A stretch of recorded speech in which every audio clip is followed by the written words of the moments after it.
Денеска сме тука со колешките и колегите од Колска, 50 на луѓе кои за жал сопственикот владата ги остави без корка леп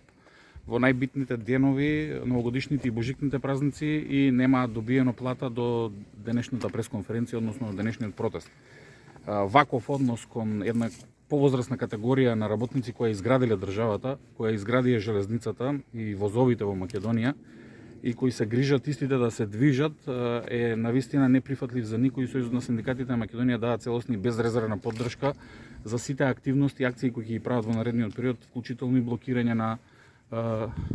железничкиот сообраќај, на железничката станица во Велес, доколку не им се исплати платата до најдоцна до петок, како и регресот за годишен одмор. Доколку некој смета дека ќе ја распродава Колска на некаков начин и дека ќе остави луѓето да седат на работа без да примаат плата и дека ќе се надева новиот газда кој ќе ја купи Колска за многу малку пари, дека ќе треба да ги исплаќа платите нови работници кои потоа ќе треба да ги чекаат години и години, сметам дека се лаже и повикувам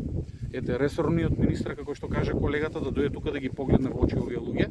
и да им каже зошто се оставени на ваков начин, имајќи во предвид дека директорот пред неколку минути помина покрај работниците како да не се тука и како да не постоат. Такво непочитување кон работниците е недозволиво во Македонија и мислам дека колегите,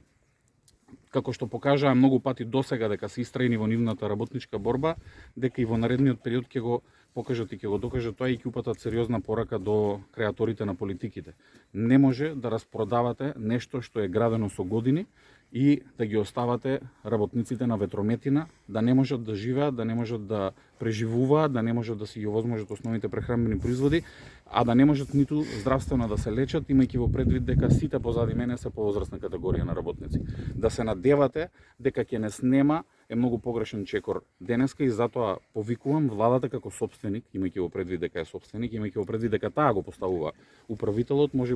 и одма да го разреши. Колку вработени сте?